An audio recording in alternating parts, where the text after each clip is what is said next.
Hey, it's the Power Rankings Show, aka the Power Rankings Podcast. I am Elliott Harrison, your host, and I'm joined, as always, by the one and only at Marcus Mosher, where you can see him tweet 53 times per day.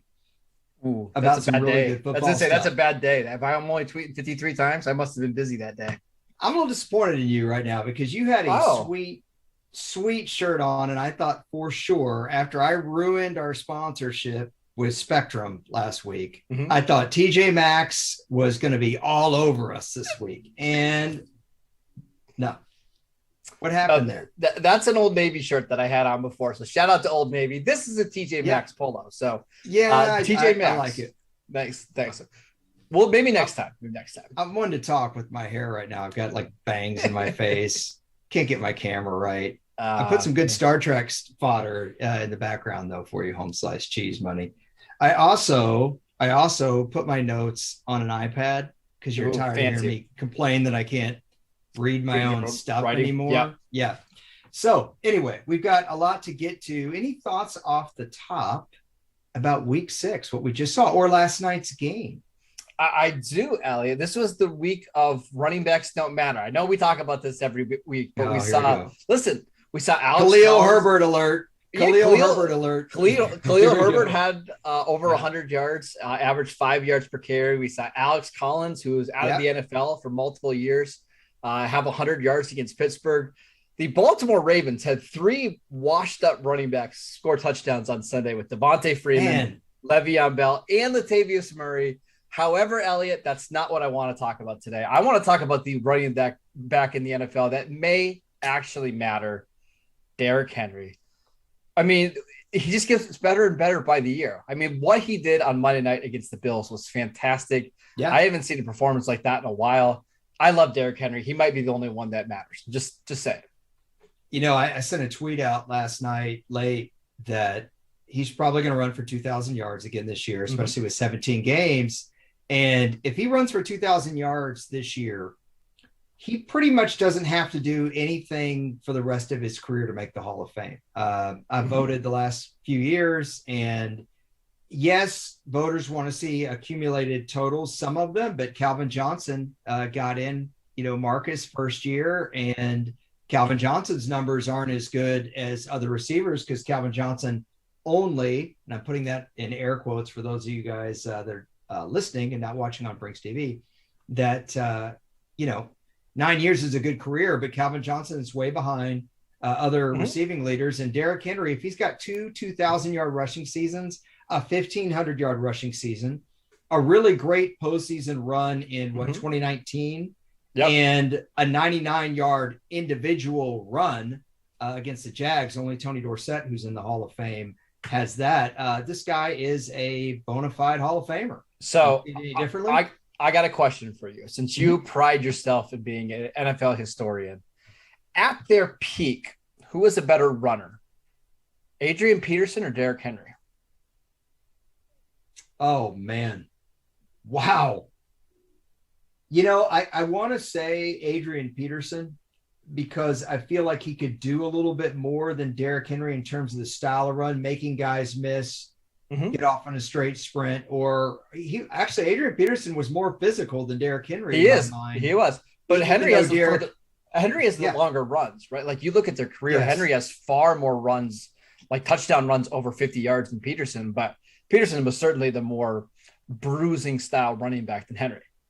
Yeah, it's tough to say too, because usually at running back's peak, you can make the arguments the first couple of years, and Derrick Henry was in a timeshare. The other thing is that Adrian Peterson, that NFC Championship game that Brett Favre gets so much against the Saints, against the Saints for throwing across his body, gets so much not credit, lack thereof, insults, criticism rather. The interception, I think it was Tracy Porter, threw it across his body. The Vikings lose in overtime. I think Adrian Peterson fumbled 4 times in that game. And the Vikings lost 3 of them. If you're running back, you cover the Cowboys. You know how much Cowboys fans lament DeMarco Murray's 1 fumble in the Dez Bryant caught it game. Derrick Henry, I've never really remembered having any kind of fumbling problem at all since he's come into the league. No, not really at all. I'm going to give you a really good stat on Derrick Henry. Since 2018, He has 5,409 rushing yards and 55 touchdowns. The next best running back during that time is Ezekiel Elliott at 4,200 rushing yards and 29 touchdowns. So basically 1,300 yards more. He has more yards after contact than any other running back not named Zeke since 2018. I mean, like his yards after contact compared to those guys, just rushing yards is more. I mean, just an incredible player. You know, what's interesting about him is the guy that I would liken his career the most to, if for some reason he falls off or the worries about him come true with his workload, would be Earl Campbell. Mm-hmm. And it's the Oilers that the Titans basically took over that franchise. Earl Campbell only played 8 years. He ran for over 9,000 yards, but he had no problem getting in the Hall of Fame, not only because of the style, the way that Earl Campbell played, but because he had such a great peak, right? His rookie year, he ran for 1,450. His second year, he ran for, I think, 1,697. His third year, he ran for, I want to say, 1934. Earl Campbell had some incredible years. You could check me on that. I know you've got your computer right there, but around those numbers. And that would be the guy I would most compare him to in terms of if his career ends up shorter. Either way, I think we're seeing one of the very best players in the NFL. And what I mean by that is not like the obvious, like, oh, he's a top 10 player. He's not the most valuable player. Like he's just the best. He might be the best player at his respective position in the league, right? I would say him and Davante Adams would certainly be two guys I would put in that category. Yeah. See, I think Derrick Henry is better and more dominant at his position compared to his peers and Davante Adams. That's not to say Adams is bad, because I do think he's the best receiver in football. I just think the gap between Henry and the next best running back is more significant than Adams to Tyreek Hill or DeAndre Hopkins or whoever you want to put at number 2. That's fair. I think the difference that Davante Adams gives you is the incredible rapport that he has with his quarterback, and that they can literally win a game for you at the end of the game in almost any circumstance. Really quickly, I noticed that you did not answer the question I asked you. You're very good at just dodging these questions, so you don't have to put yourself on record. So I'm going to ask you one more time. Yeah. Adrian Peterson or Derrick Henry? Derrick Henry. Okay. Because to me, you're on the right side of history with that one. Hey, not putting the ball on the carpet, it's important. And I'm not saying like Adrian Peterson, look, we're splitting hairs here, right? Like, I mean, come on. I'm not going to criticize Adrian Peterson. And Adrian Peterson had longevity, came back from a lot of problems, really, in injuries being at the forefront with the knee injury he had in December of 2011. He was back in 2012, ran for 2,000 yards. But, if Derrick Henry runs for 2,000 yards by game 16 this year, I think that's really, really special. Obviously the extra game, it's going to take away from that being special, but 2,000 yards isn't quite what it used to be in a 17 game season, or maybe it is given how much they throw the ball around the park these days. But hey, why don't we get to what we're here for, right? Yes. This is the Power Ranking Show. We do a lot more than rank teams, but not on Tuesday. On Tuesday, we rank the teams. If you're watching along on Brinks TV, you see the rundown of 32 through 25. If you're listening along on Spotify or iTunes, we're glad you're here. By the way, Spotify listeners, we don't know what's going on. For some reason, our posts aren't going on Spotify. I've gotten several tweets about it. We're working on it. I listen to Spotify, love Spotify, so we will try to get that worked out. Check us out on YouTube in the meantime while they're uploading. So YouTube, Google Podcasts.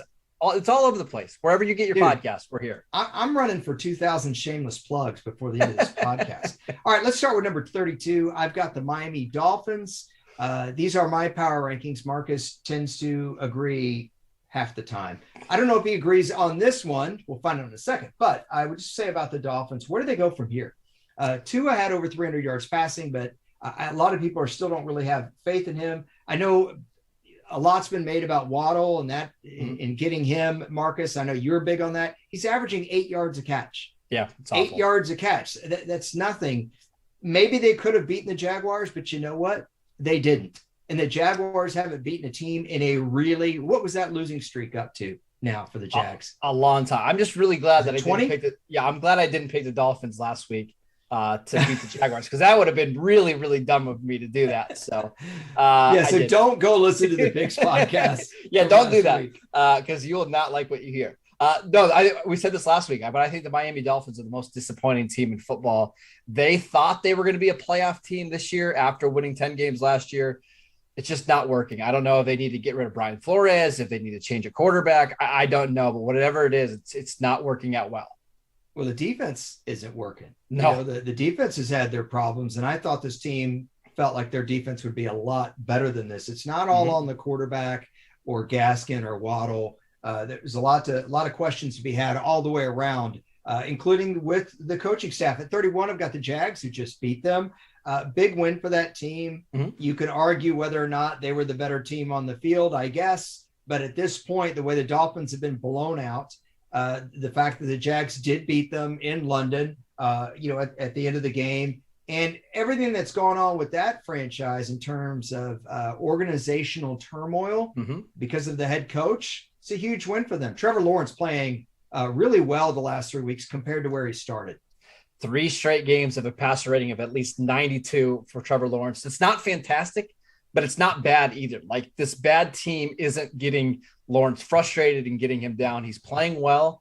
They're more competitive over the last couple of weeks, and that's exactly what you want to see if you are a fan of the Jacksonville Jaguars. I'm with you on all of that. The Texans, I hope you're with me that they deserve to be somewhere near the bottom.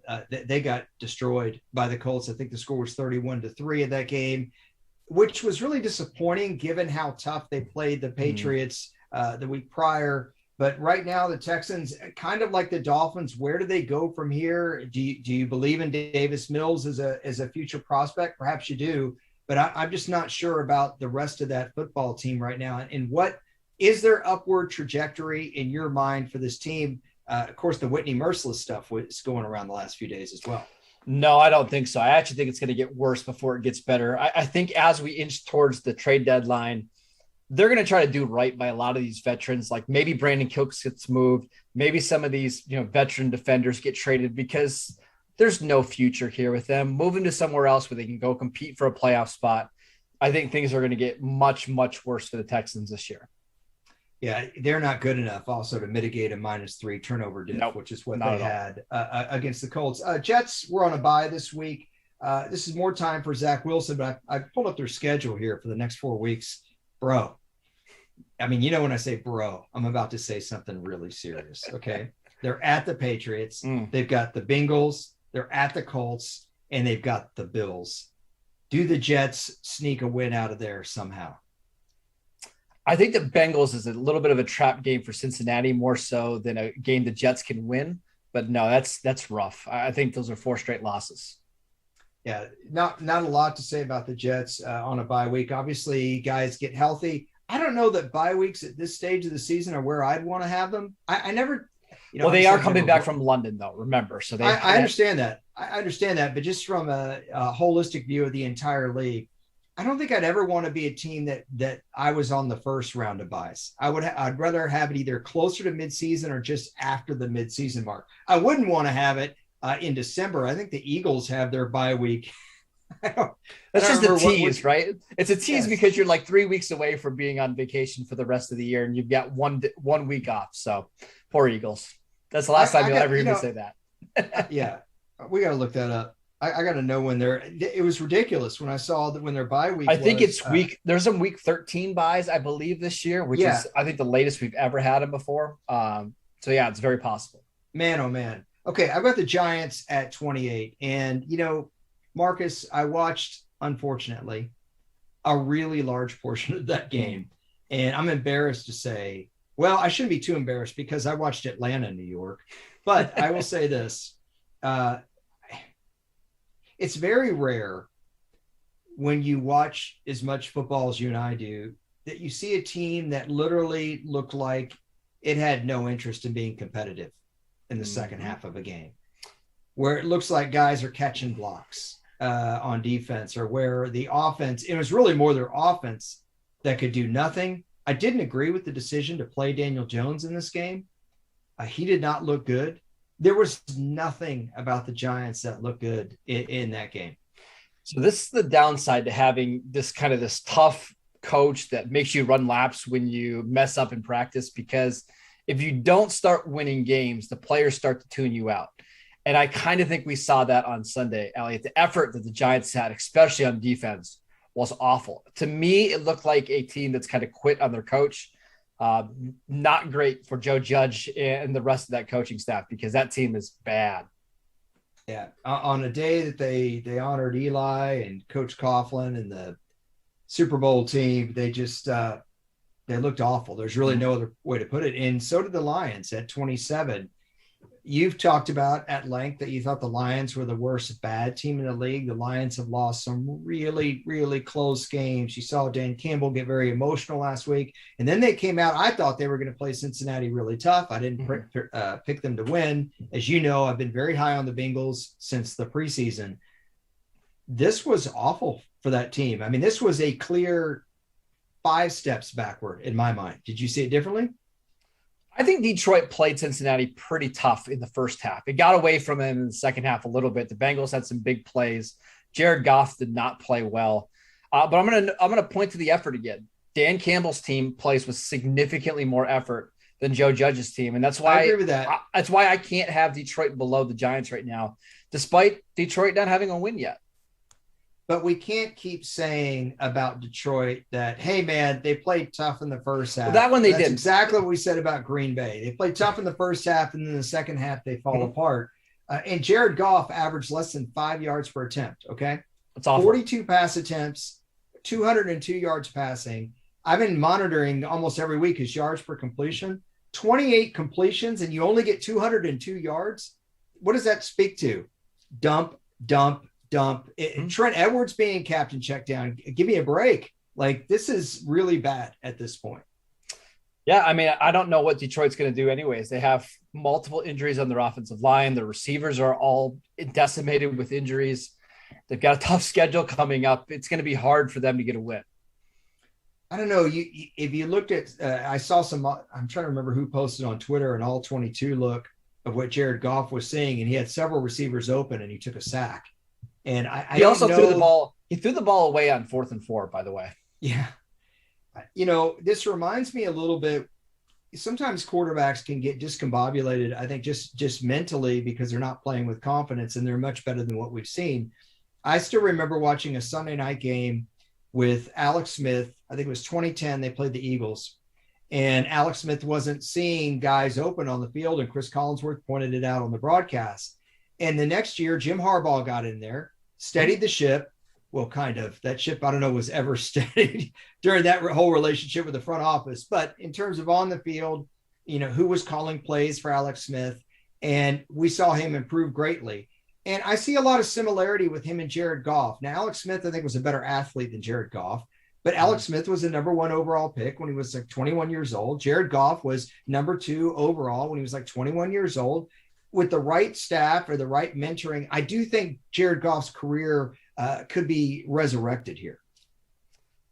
I think you're not feeling it. No, I think he needs a year to not start, like a year to kind of relook at himself, reevaluate what he does well and what he doesn't do well, sit behind an established veteran, and then we'll see where we're at in like 2023. But I do think there's something there, but we're spending way too much time in the Lions. We need to move on. I know. I agree. Let's go to Washington, and hopefully we don't have to look forward to 2023 with Washington. They hung in there with Kansas City for a while, and then Kansas City's offense got going. Washington does not have the offense to match. I know you thought they were going to be a tough matchup for Kansas City. You didn't pick them to win. Do you believe in Washington at all at this point? No. They forced 2 red zone interceptions in this game against Patrick Mahomes, and they still gave up 31 points at home. If that defense is going to be that bad, they have absolutely no chance, because Taylor Heineke is starting to show that he's probably just a backup quarterback. So no, I don't believe in this team at all. I'm really glad, truly, for Washington fans who got to go and honor Sean Taylor. I think that's awesome. I feel really bad for them that they had to put money in Daniel Snyder's pocket. I agree. Let's go to the next team here. The Atlanta Falcons, another team on a bye. I still don't think the Falcons have enough to compete at this point. Like the Jets, they're a team that got a bye because they played in London. I just don't see any way, Marcus. I still believe in Matt Ryan a lot. I don't mind the coaching staff there. I just don't think they have the horses to compete in the NFC and grab that 7th playoff spot. Nope. I think they're going to finish between 6 and 7 wins. They'll be frisky in some of these games, but not good enough to make the playoffs. Yeah, they've been frisky enough to beat the Giants and the Jets. So that's kind of what they are there, right? Right. Okay. The Broncos at 24. There we go. There's a beautiful Broncos logo. Actually, not so beautiful. I like their old look a lot better. However, the Broncos lost to an emotionally charged Raiders team, but that's a game the Broncos should have won. They're at home. They're playing a team that you talk about having turmoil, right? And the Broncos are just regressing at this point. I'm not really sure what else you can say about them. They couldn't get back into that game in the fourth quarter. What did you think of the Broncos' performance this week? I thought they were atrocious. That game was over pretty quickly. To me, I know the offense is struggling, and I get it. I mean, Teddy Bridgewater is a limited passer. They've had a bunch of injuries to Jerry Jeudy and KJ Hamler. Them putting up 24 points is fine. It's the defense that's the bigger issue here, right? You have a defensive-minded head coach. You've got Von Miller. You spent countless number of high draft picks on the defense, and they've given up. Was it 23 points to the Ravens a couple of weeks ago, 400 passing yards. They gave up 27 to the Steelers, 34 to the Raiders. They have absolutely no chance to win if their defense is going to be below average. This is a bad team that just got lucky by having 3 really easy games to start the season. They're another team that can't mitigate. They don't have the talent to mitigate multiple giveaways, and they might want to block the Raiders' edge rusher. Max Crosby, 12 pressures in this game, by the way. Yeah, I was being somewhat facetious, but sorry about that. Seahawks, 23. Geno Smith played. We saw it. He did okay. I know some people are going to want to put the fumble at the end of the game on him. I would call that more of a Herculean defensive play at the end of the game for TJ Watt to read the angle, what Geno Smith was going to do and meet him at the point, so to speak.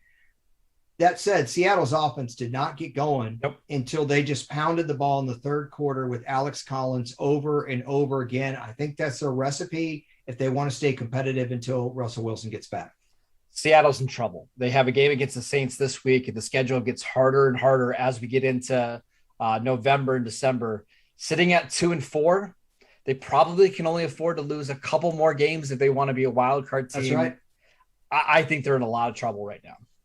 I do too, especially if the 49ers get better with Trey Lance or whoever ends up playing quarterback there. Okay, you see 22 is the Philadelphia Eagles. They looked like they were going to get whooped. It looked like a butt kicking after Tampa Bay went straight down the field. If you want to hear some takes on that game, you could listen to our Friday pod. That's audio only. That was on all the places you get podcasts. Another plug. I'm at 2001 now. There you go. But Philadelphia, it was amazing to me when they finally ran Miles Sanders on 2 straight runs that the Eagles coaching staff got a standing ovation from the entire crowd. You still have to run to keep teams honest. And it was great to see the Eagles at least claw their way back into that game. I mean, I disagree with that, but we can talk about that later on a different podcast. But the Eagles have a Jalen Hurts problem. Like, he's good enough to keep you in games. He's good enough to put up big stats, but he's not quite good enough to take over and win games. How much longer is this leash going to be for Jalen Hurts? Is it the rest of the season? Is it next year? We'll see, but I'm really curious to see if he develops at all over the final 11 games. By the way, if you missed the news somehow, since that game happened, Zach Ertz was traded to the Cardinals, longtime Eagles tight end, really productive tight end at one point. Pittsburgh Steelers at 21. Pittsburgh beat Seattle, but I just did not see the need to move them up, Marcus. I still don't really trust them. You can see they're the same spot they were last week. I'm glad TJ Watt is playing at the level that he is, but if he wasn't, they probably would have lost that game. Yeah, I mean, you shouldn't give him a lot of credit for winning a game at home against the league's worst defense with a backup quarterback playing. Like, right. And it took overtime, and it took you a strip sack to win that game. So I think Pittsburgh, probably an 8-9, maybe a 10-win team, but just somebody that I don't think is a legitimate Super Bowl contender right now. What's really interesting is Roethlisberger to Claypool has some really big plays, and then sometimes they are just totally not on the same page at all. It seems to be very much peaks and valleys with Claypool. I'm sure if you're a fantasy owner, it feels like Dwayne Bowe 2.0. It feels like another AFC North quarterback wide receiver combo that we'll talk about later. Oh, really? Is What's it Roethlisberger to Lima Swede? That's a good one. That's a good one. Carolina Panthers at 20. I might be being a little bit harsh, but obviously we got the news that CMC was going to be put back on IR. We thought he was going to come back, maybe to play Minnesota. Some of the game was being put on Sam Darnold needing to play better. I watched some of that game, and the Panthers dropped passes. Robbie Anderson dropped several. Oh, yeah. Again, they're not a team that can afford this offensively, not without CMC out there in the backfield. I agree. Robbie Anderson had an awful game. One of the worst I ever remember. I actually thought Darnold showed me something in that one. He was backed up inside his own 5-yard line. 98-yard drive. 98-yard drive to tie that game. It ultimately didn't end up being enough because they lost in overtime. But I'm still optimistic that the Sam Darnold experiment in Carolina is going to work. But we'll see. At 19, I've got the Colts, and this is another team that even though they won in a blowout, I didn't really see the need to be, you can see right there the Colts ranking stays the same. Jonathan Taylor, I know you're not a huge running backs guy. I think he's important to that football team, but I would really like to underline someone that came back and no one's really talked about, but T.Y. Hilton caught all of his targets for 80 yards. I think he could really help that football team. I think so as well. He's just historically dominated the Texans. I believe he averages like 125 yards per game against the Texans. So it's amazing. It was fitting that he came back in this one and just destroyed them. But Jonathan Taylor, I'm with you. He's only getting like 17 carries a game for this Colts team in his last 12 starts.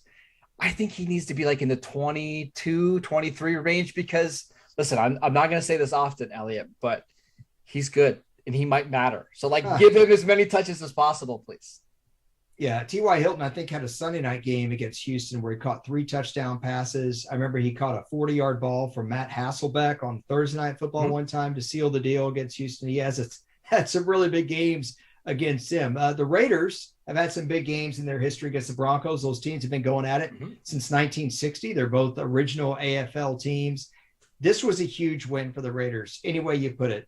The defense made big plays. The offense made plays when they needed to. The final numbers looked pretty good, but that offense slowed down in the middle of that game, Marcus. Even still, with everything going around that franchise, I thought this was the biggest win in the NFL in week 6. Raiders had 4 turnovers on defense, and they weren't fluky either. Like, they're playing really well. Gus Bradley, one of the better defensive coordinators in the NFL. I was very, very impressed. Kudos to the Raiders because that was a tough week to bounce back like that, to win on the road against the divisional opponent. They deserve some praise. You bet. The 4 takeaways. And as I said earlier, the Broncos are not good enough to have 4 giveaways on offense. They can't win that way. They're not built for it. Chicago Bears aren't really built for that either. They weren't able to hang in with Green Bay. I'm sure you saw the footage of Aaron Rodgers saying that he owns them. I've got the Bears at 17 right now. I dropped them 1 spot, but I don't think the Bears are any worse than any of the teams behind them. I don't know how you see the Bears. Right now, I see them as an 8-9 team, a 9-8 team at best. So 17 feels right to me. Yeah, I was actually impressed by the Bears on Sunday. I thought the defense was really good. They made Aaron Rodgers uncomfortable in the pocket. They had a couple weird plays. Justin Fields thought he had a free play because a Packer guy jumped off sides. He threw an interception. They didn't call it for whatever reason. That game was much closer than a 10-point margin of victory for the Packers. I think Chicago's pretty good. I think they could even be higher than 17. Do you like the Bears throwbacks? I do. I really like them. I wish those were their full-time unis. I think they look hot. I think they're really good. You know, it's not hot. Eddie Jackson going after Lance Briggs because Lance Briggs criticized him. Dude, Lance Briggs, he may not be a Hall of Fame player, but he's Hall of very, very good. Yes. That is not the guy you want to be going after. By the way, Khalil Herbert, we mentioned at the top of the show, 100 yards rushing for the Bears. I know that really, really made an impact on you, except not at all. The Vikings, they've got a couple of good running backs, Dalvin Cook, Madison. Cook came back, and, the Vikings can run the ball. The Vikings can throw the ball. The Vikings can play good defense. They just never seem to do it all at the same time. That's the problem with this team. And once again, a team that you and I both think are a little bit more talented than this really struggled. And I know they got the win against Carolina, but they should have never allowed Marcus a 98-yard drive. when DJ Moore and Robbie Anderson weren't even hanging on to the ball. I think there were a couple fourth down conversions on that drive, fourth and really long. 4th and 10 at the 5-yard line. What do you make of the Vikings right now? Man, you look at the pieces on this roster, and it feels like it should be a really good team because they kind of got everything you want. But for some reason, there's just something missing, and I can't put my finger on it. But it's probably a team that's going to compete for a wild card spot that I'll have absolutely no faith at all can win a playoff game. And I honestly can't give you a reason why. I just don't know what it is. They are a tough team to figure right now. I've said the same thing about the Saints. We'll get to the Saints. But the Vikings at 16. The 49ers bye week. By the way, I kept all the bye weeks right where they are. At least I think I did. Courtney can check me on that. Yeah, there we go. Stays the same. The 49ers have a quarterback question right now. We know that. I think we both trust their defense. Given the struggles of the Seahawks, given the struggles of the Bears, given the struggles of the Vikings, and now the Panthers losing several games, do you think the 49ers are going to sneak into one of those wild card spots? I do, and I would be terrified to play the 49ers in a playoff game if I was the number 2 or number 3 seed because they've got so many weapons on offense. That pass rush is scary. And then they got Kyle Shanahan, who can be a nightmare to game plan against. I do think the 49ers are a legitimate sleeper in the NFC. I think this is one team that really needed the bye week this early to get healthier, for Trey Lance to learn a bit more. This is an interesting team. Another interesting team is the Tennessee Titans. They're my biggest movers this week. Tennessee, I didn't think they were going to win that game last night. There were a lot of plays that there's so many plays in that game that made an impact. Of course, the one that everyone's going to circle is the great play on the quarterback sneak at the end. We talked about the running back, obviously Derrick Henry, but Ryan Tannehill made some really on-point, forceful throws in that fourth quarter last night. I agree. I also think Mike Vrabel is just a good coach. Like his team just always plays hard. They're pretty balanced on offense and they score a bunch of points. So I think Tennessee's pretty good. And I do think they're probably going to get to double-digit wins again this season, despite all the injuries they have on defense. They lost Caleb Farley, their first-round pick last night, this year to an ACL injury. There's just something about them where they know how to win these tough games against good opponents that I really like. Yeah, A.J. Brown getting back for them. If they had him and Julio Jones healthy and obviously Derrick Henry and Tannehill plays well, maybe they can overcome a defense that I still don't believe is very good at all. Cleveland Browns haven't been playing well at all. I could have dropped the Browns further than I did, Marcus. Do you think I dropped them enough given the injuries they have at running back? I don't think Chubb's going to be able to play Thursday night. They're not going to have Kareem Hunt. Baker Mayfield is not only banged up, but hasn't been playing well. What do you make of the Browns? No, I'm not sure you dropped them far enough, actually. They scored 7 points on offense if you take out that end of half Hail Mary at home against Arizona, who was dealing with a bunch of COVID stuff. Like they had no Chandler Jones, no Corey Peters. This is an offense or a defense they should have scored a bunch of points against, and they didn't. I'm really worried about Cleveland. They've got a huge game against the Broncos on Thursday Night Football. They need to win in order to kind of keep pace in the AFC. I'm really nervous about this Cleveland team. Yeah, I am too. A team that's confusing me is this next team, New England. Now, New England, I kept right where they are, but that was a nightmarish game for their defense. They had a couple big plays. They got a couple red zone takeaways, an interception in the end zone off of Dak Prescott, and then an incredible play to knock the ball out of his hands when he tried to lunge for a quarterback sneak. But to give me a little bit of help, Marcus, to figure this out, I do have my Star Trek spaceflight chronology and specs book here. So I'm just going to turn in here and see if I can find something on the warp drive or something that might give me some insight. Anything you would like to add? Yeah, I think the Patriots are good. They've got a -2 point differential despite being 2-4 this year. Defense is still good. Dallas presents a lot of interesting challenges to defenses. So I think they're going to be fine. The schedule gets pretty soft here over the next couple of weeks. And did you find anything? I got the Warp 3.2 Starliner here. Man, you are such a nerd. Yeah, I don't. Yeah. All right. This is great content, by the way. It really is. Stay. Okay, we're good. All right, where were we? Number 11, New Orleans Saints. Another team I can't figure out. The Vikings and the Saints are my two teams, Marcus, that I don't know what they are. They're more so the Saints, really, than the Vikings. Couldn't learn anything this week because they were on a bye. I do think the Saints are going to be one of the teams that sneaks into a wild card spot. I don't think they're going to compete with the Bucks. I still really like the Patriots, even though the Patriots had a bad game. I like the Saints defense. I do too. It's just the offense. They need to be more explosive. They're last in the NFL in big plays. Jameis Winston, like, this is what you were brought in to do. It's just like throw the ball down the field, make the offense more explosive, because you're not going to be Drew Brees. You're not going to be able to dink and dunk the ball all the way down the field.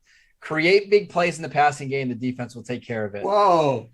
Wait a minute. Drew Brees didn't dink and dunk all the way down the field. Come on. Did I just hear you say that? I mean, he kind of did, but all right. He maybe last year. Well, I'm saying like the last 3 or 4 years of Drew Brees, not early Drew Brees, some recent Drew Brees. Any love for Michael Thomas? We'll see if he ever comes back. Yeah, that's what we're all waiting on. I think if he does come back, it'll make a big difference. But until then, like I said, I don't really know what to make of the Saints other than I think they're a well-coached team and I like their defense. I don't think they're going to beat themselves a lot, but if Jameis Winston turns the ball over, obviously they will. Mm-hmm. Number 10 is a team that really has a lot of studs on offense, and Joe Burrow is not going to have to dink and dunk. Jamar Chase is making a case for being the best young receiver in football right now. And I've already talked about the other guys. I told you last week, I thought Tyler Boyd is one of the most underrated players in the league. They did what you're supposed to do against a weaker team. They handled it, Marcus. And at this point, putting the Bengals at 10 and then sending you guys an email and saying, hey, this is what my list is, felt really weird. I almost wanted to retract the email and look at it again. And this, I was high on the Bengals, right? I told you I could see the Bengals winning 8 games in the preseason. I didn't expect this. Yeah, I mean, I was the one that had to talk you into the Bengals, but okay. I think that the Bengals is not true at all. I mean, listen, I was always a big Joe Burrow fan, and then just relax there. Yeah, they did exactly what you're supposed to. Go on the road, beat a bad team, and blow them out, and don't let them stay in the game at all. I got to be honest. This week 7 game against the Ravens, I am so excited to see, because that one is going to be so much fun. That game's in Baltimore, isn't it? It is. It's a really tough spot for the Bengals, but if you win that game, I think the expectations totally change on what this season could potentially be for the Bengals. I think they're playing better as a team than Baltimore is. I know Baltimore had a huge game this week, and we're going to get to them in a second. Okay. But if we're talking about consistency wise, inconsistent for the Chargers. Oh my gosh. You talk about the dud of the week, our number 9 team.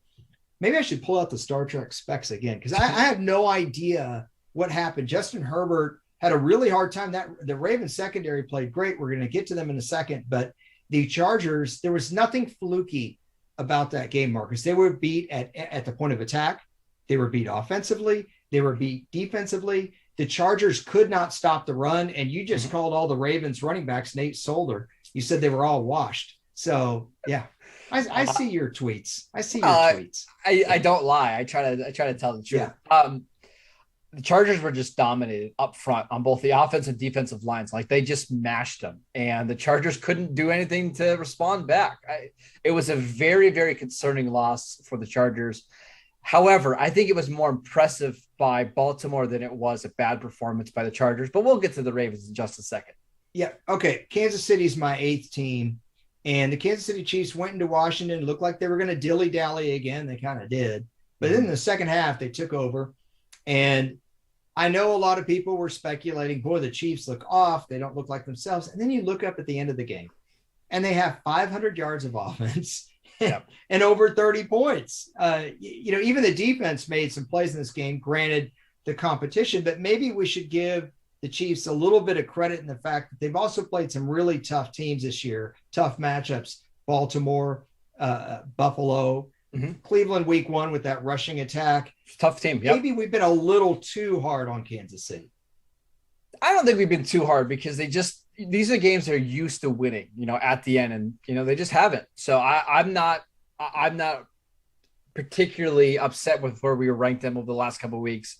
I still think they're fine. I still think they're the third or fourth best team in the AFC, but not much more than that right now. That can change.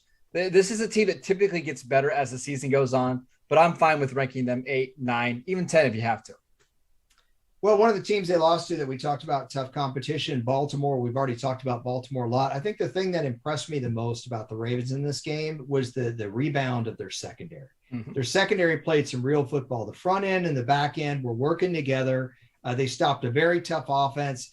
You just speculated last week how many teams in football would be able to stop Justin Herbert on 4 downs. I think the Ravens on this day were playing well enough that on this day that they could do it. But I got to give them a lot of credit. And they had a good running back rotation. It was not all Lamar Jackson doing the running out there. This is our biggest disagreement. There are not 6 teams better than the Baltimore Ravens this year. They are the best team in the AFC for a couple of different reasons. They have the best offense in the conference. Lamar Jackson is playing at an MVP level. The special teams is so good that I think that's what puts them ahead of all these other teams. And then their defense, like they're starting to get better play from Marlon Humphrey. Their pass rushers are starting to play better. I think they need to be inside the top 5. I think you could even make a really strong argument inside the top 3. I strongly disagree with them being at 7. Yeah, well, last week they nearly got beat by the Colts and probably should have been beaten by the Colts. I think coaching really hurt the Colts in that game. We've talked about that. And I think if Baltimore went to our number 6 team right now and played the Cowboys in Dallas, they would lose. Because the Dallas Cowboys are playing a more complete brand of football than the Baltimore Ravens are. The Ravens are completely quarterback dependent. I'm not going to just look at the Chargers game. I know it's a week-to-week league kind of thing, but just what I've seen from Baltimore this year, I think top to bottom, Dallas is a better football team. If Dak Prescott comes out and doesn't have a great game, they can rely on Zeke. They can rely on Pollard. They're getting takeaways. You pointed out the Cowboys coaching has been a lot better than maybe Mike McCarthy doesn't get enough credit, really, is what your point is. Yep. And I've told you offline, the fact that he allowed Kellen Moore to call plays and was part of Dan Quinn getting in there, he should get credit just for those 2 moves alone, making this Cowboys season a successful one. Yeah, I don't have any problems with you ranking the Cowboys at 6. I just think Baltimore's better right now. I do think they would beat them in a head-to-head matchup because the one thing the Cowboys really struggled to do is stop the run. We saw it against the Patriots. Like when the Patriots wanted to run the ball, Dallas couldn't really do anything about it. So I think Baltimore's better, but the Cowboys are a legitimate Super Bowl contender. Dak playing just outstanding football. A really, really solid team top to bottom. That's interesting. You did bring up a good point about the Cowboys versus the Patriots and then how would they handle the Ravens run game. I'm not sure I still trust the Ravens running backs. I think a lot of that would be Lamar, and why not have someone like Micah Parsons, a great athlete, spy Lamar? That would be a really fun matchup if you ask me. Okay, a team that's owned the Cowboys, a quarterback that's owned the Cowboys are at number 5, and that's one of the reasons I have them at number 5. You know, say what you want, but in the league right now, when you have a quarterback that can make the plays that Aaron Rodgers can make, it's a mitigating factor that supersedes how good your team is top to bottom. Yes. And the Packers proved that week in and week out. It happened against the 49ers. We saw them take over against the Lions in the second half. You saw what Rodgers did against Chicago last week, and then he obviously gloated about it. I don't know that the Green Bay Packers are as good as the Cowboys are top to bottom. But because of Rodgers, and especially the success he's had against them, I'm keeping them at 5. Yeah, whenever you have Aaron Rodgers, you have a legitimate chance to win the Super Bowl. I do want to see them against a good offense because they really haven't been challenged by a good quarterback. Agreed. At all this year. Like, who's the best quarterback they've played? Is it Jameis Winston? Jimmy Garoppolo? Like, they haven't played a top 15 quarterback yet. So if they go up against, let's say, Josh Allen and the Bills, who I do think they play later this year, I'm curious to see how that secondary holds up because Jair Alexander's out, Zadarius Smith, their best pass rushers out. Can they hold good teams under 24, 27 points? I'm not sure. No, you're right. They played Jameis. They played Goff. They Garoppolo. played Justin Fields or Garoppolo. That's right. That wasn't Justin Fields. Mm-hmm. Justin Fields played against Arizona this past week. They played against Justin Fields. Who did they play in week 2? They played That's Garoppolo right. in week 2, Ben Roethlisberger week 3. Yep. That's right. Roethlisberger, who you're a big fan of. Mm-hmm. Yeah. I'm with you there. Look, Green Bay is going to be in the playoffs. And so we'll have plenty of opportunity to see that because most of the teams that are going to be in the playoffs are all going to have really strong quarterbacks. By the way, just some Rodgers numbers against the Cowboys, because I have Green Bay directly ahead of Dallas. And I was preparing for you to be upset with me that I had Green Bay over Dallas. No, I was not anticipating you saying the Ravens should be above both of them. However, Aaron Rodgers 7-2 with a 16 touchdown to 2 interception ratio in his career against the Cowboys. And that includes 2 really big postseason wins where he played great in both games. So there you go. Green Bay at 5, Buffalo at 4, big drop here. I had them as my top team in the league. I was stunned at the way the defense collapsed against Tennessee in the fourth quarter. I really was. Ryan Tannehill played great in the fourth quarter. There's some big catch and runs by Brown, and obviously you have Derrick Henry, and they had to sell out to stop the run. But I was really expecting Buffalo to go down and win that game, and it just didn't happen. They got beat at the point of attack. It's 2 bad losses to inferior teams in the Titans and the Steelers already this year for Buffalo. I kind of thought Buffalo was going to be this team that just completely shut down, let's say average to even good offenses, but it's just not the case. So I am getting a little bit concerned about Buffalo, that maybe they're reading their own headlines a little too much. Maybe they got a little too full of themselves over the last couple of weeks, but that's a bad loss on Monday night. I think there's a difference between exciting and really effective football. And Josh Allen is exciting. The way he runs, he jumped for that first down, but sometimes he needs to take some of the short stuff. Take a page out of the Trent Edwards playbook for just a moment. But when he threw the ball deep last night and he almost got picked off, he had a tight end or someone leaking out that was wide open. It's okay to take that short completion and get yourself and live to play another 3 downs, live to drive down the field further. I feel like Josh Allen is still missing some throws. He has not played great this year, Marcus, and he's getting a ton of credit. I've even heard him mentioned as an MVP candidate. I think Collinsworth said that in the Kansas City game. There is no way that Josh Allen is an MVP candidate so far. No way. Biggest problem with Josh Allen right now is I think he's got a little bit of the Patrick Mahomes syndrome where he just wants to make the big play. When Josh Allen just takes the layups that are in front of him, like I saw last night, there was an 8-yard route to Cole Beasley on a 3rd and 5. It's a pitch and catch throw. Just make that throw rather than trying to bomb the ball 50 yards down the field to Gabriel Davis or Emmanuel Sanders. If you can just learn to take those easy completions that, move the chains, he'll be a much better quarterback. He's not quite there yet. I would put Derrick Henry in the MVP candidacy over Josh Allen at this point. And I like Josh Allen a lot. But I think the Bills going through that little run where they had those blowouts where they beat Washington and they beat Miami like 35-0. It wasn't Josh Allen that was delivering those wins. He played okay. It was their defense. He was good. It was their defense and just solid overall team play. That said, if he does start balling, this could be the number 1 team again. Yep. That remains to be seen. Tampa Bay were a ways from their game. We reviewed them last Friday when we did some Thursday night takeaways. Tampa Bay, I still think, is one of the best teams in the league. I think they're a legit Super Bowl contender. I've told you the way through their team is through the secondary. It was a little startling that they struggled in the fourth quarter against Philadelphia last week, but when they get the run and the pass going and they're more balanced, I think this is a better team than just solely leaning on Tom Brady, and I'm sure you disagree with this. No, I do think they're better when they're balanced. Leonard Fournette's actually running the ball really well. Antonio Brown playing as well as he is right now, It's got to be concerning for other NFC teams because they already had 2 really good receivers in Mike Evans and Chris Godwin. Now they've got Brown. They're going to be really hard to stop in games that matter. I don't think we've seen the best Tampa Bay version yet of this team. He looks more explosive than both of those guys. It's incredible. It really is. And Godwin is explosive. Now, Mike Evans has always kind of been a big possession type guy. I'm not saying he can't get vertical, but Antonio Brown, this is year 12 for him. I think he came in the league in 2010, if I'm not mistaken. He did. My goodness. Okay. I've got the Rams. We talked about the Giants game. The Rams thoroughly whipped them. I'm impressed with how hard Henderson's been running. He told Sean McVay that he could handle 20 carries a game, he thought, and he got those 20 carries. This is another team that I like better when they're balanced because the receivers block. Their receivers block. It's great to see. They actually play good, solid team offense. I like the defense as well. You got to give Raheem Morris some credit.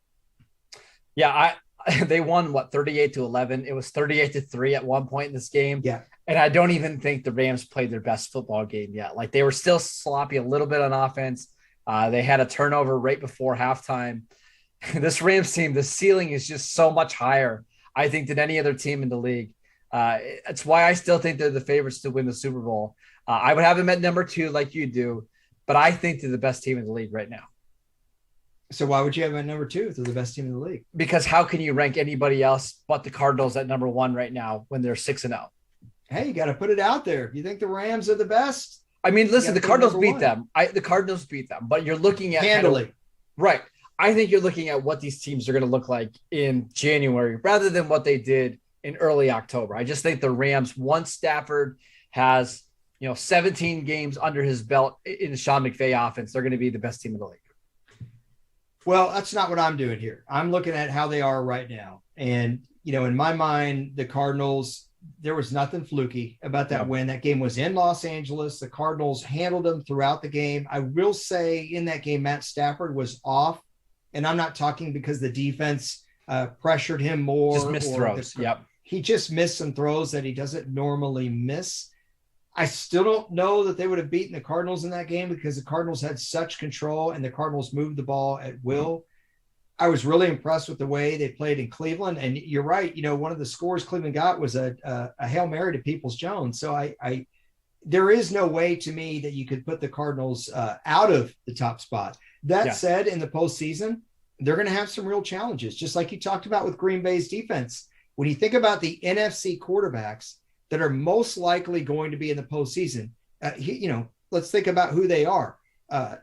Matt Stafford, right? Tom Brady, Aaron Rodgers, Dak Prescott. If Seattle gets, on some kind of run with Russell Wilson, it'll be Russell Wilson. Perhaps we could see the 49ers with Trey Lance, but that would present a unique kind of matchup problem. Then, of course, Kyler Murray, but the Cardinals aren't going to have to play themselves. I'm just thinking about the quarterbacks that they're going to have to play could present a problem. I'd be more concerned, honestly, though, about the Cardinals' run defense. I think you can run on these guys. And so the team that can really run the football, the Cowboys, would give them a really hard time. I think the 49ers would actually give this team a really hard time in the postseason. I'm also curious to see how the Cardinals do as the season goes along, because this is a very, let's say, veteran team. I don't want to use the word old because I know there's older people on this podcast.